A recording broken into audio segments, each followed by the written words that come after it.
Ayan po gawa po tayo ng panibagong fertilizer. Ito po yung mga pinagbalatan ng saging. So, gawa po tayo. Ito po, ang dami kong inipon na pinagbalatan ng saging. Ayan po.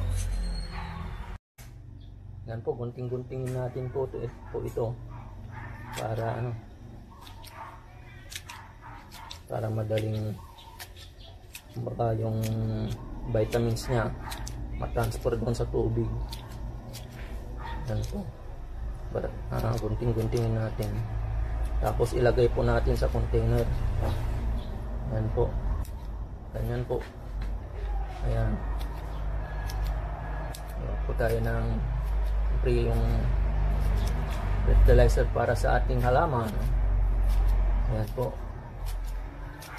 Ayan po. Uy, maingay na naman yung dugi ko. Ayan.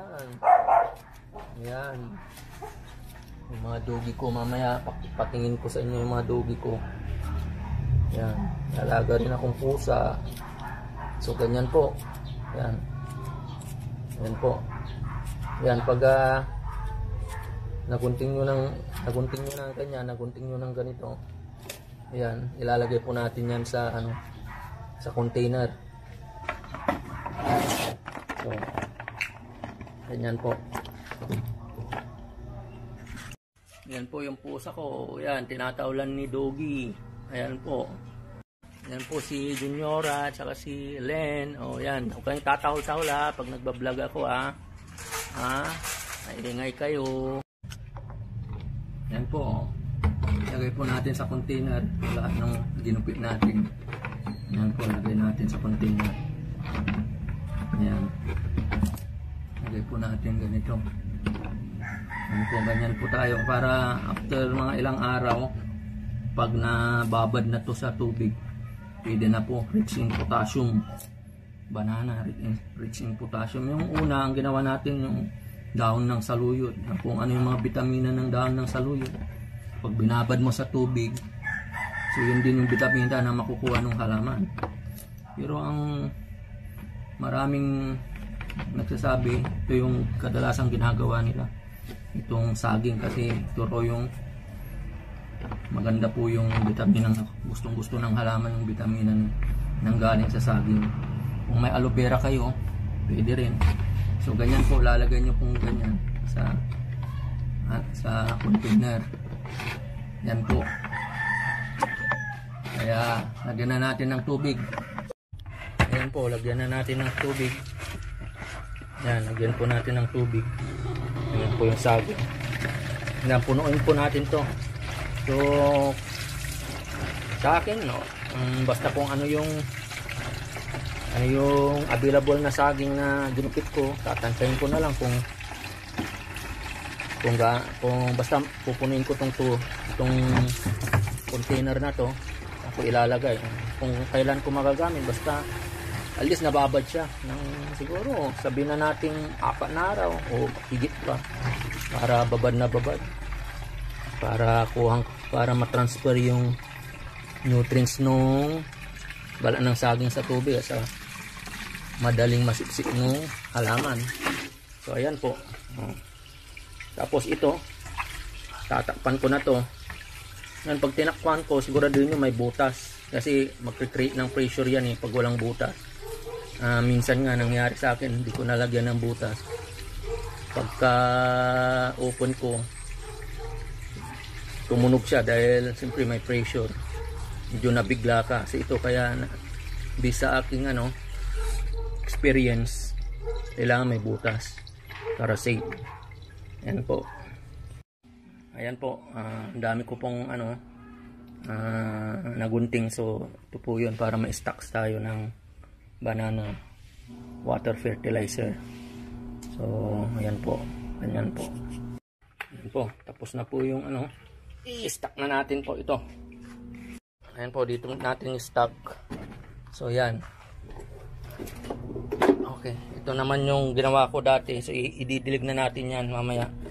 Ito yung saluyot, ito yung banana. So ganyan po. Yan po, update po sa ating lemongrass. So medyo ayan, lumaki na po. So i-cultivate po natin. Yan po, cultivate po natin. Pwede na to, itong parang raker.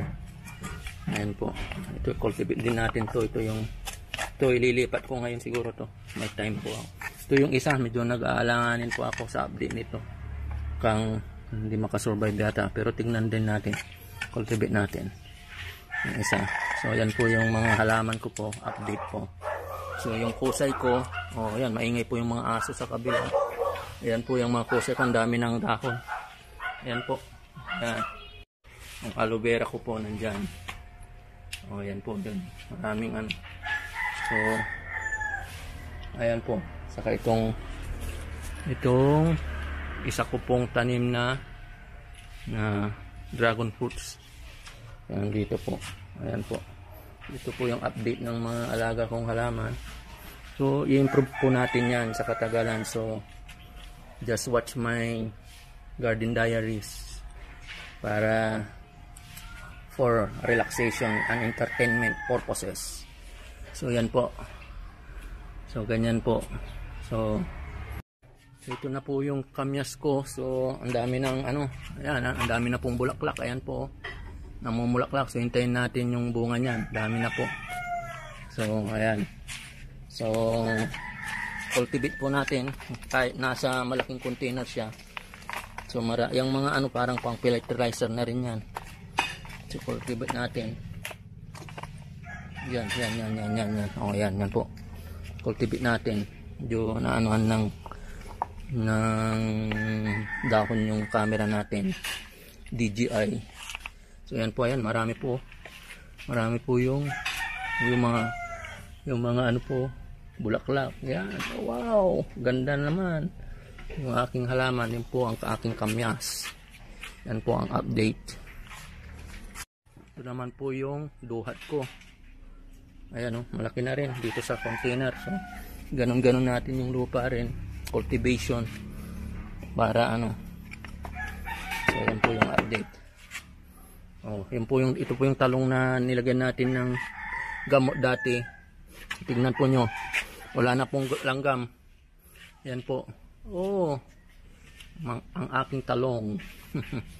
So ayan po, so ito yung trim nating saluyot. So may bumubukadkad na dahon na, hintayin pa natin. So ito po yung update. So linis lang tayo sa ating container garden. So yan po, ito po yung update po. So ito naman po yung Chico ko. So cultivation pa rin. So yan po, cultivation. Mamaya didiligan natin ng yan, yung ginawa nating saluyot fertilizer, kasi na-permit na rin. So ayan po. Ito naman po yung avocado po, ayan po. So ang lalago nila ito, cultivation pa rin. Ayan. So itong avocado ko may kasamang talong yan, kasi mataba yung lupang nilagay ko dito. Ayan po. Ayan. Ayan po. Itong ginagamit ko, nabibila lang to sa sa online. Mamura lang po to. Ayan po. So ayan, yung talong ko naman, ito. Ayan, may bulaklak na. Ito yung sabi daw nila para ma-pollinate. Hawakan mo yung bulaklak tapos i-transfer mo sa isang bulaklak para ma-pollinate. Siguradong siya, mamumunga siya. Ayan, ganyan lang po. Pollination purpose, artificial. Ganyan. Yan, ang isang technique. Ayan, ang dami na pong bumuo. Tayin po natin yan. Just watch our vlog. Tayin po natin yan. Our diaries, garden diaries. So, ayan. Alam nyo, tignan nyo, itong dahon ng avocado. Nagganyan po yan. Pero sa aking palagay, kulang sa vitamina. Nung binigyan ko ng mga ginawa kong natural fertilizer, nabawasan po yung ganyan niya. Dati marami yan Ayan po, nabubulok na. Ngayon medyo marami ng buhay So ganyan po. So effective din yon yung ginagawa nating fertilizer. Ayan o, dati o, ganyan o, nabubul. Pero nung binigyan ko siya, nawawala siya eh. Nagiging buhay na buhay. So ayan po yung update natin. Okay. Ito naman yung compost na nire-ready natin. So ang daming may mga sayang na bahaw. So ito haluin natin to para may mga langgam para ma-decompose. Ayan po. May mga ayan po. Yung may amoy po kaya pero wala eh, mga patapon na rin na bahaw yan. Wala nang kakain ni alaga ko, ayaw na dahil panis na. So nilagay ko na dito. So experimental din po to. So, ito yung gagamitin ko pag napuno ko to. Ito yung gagamitin ko dun sa bayabas. So yan po ang abangan natin. So ganyan po.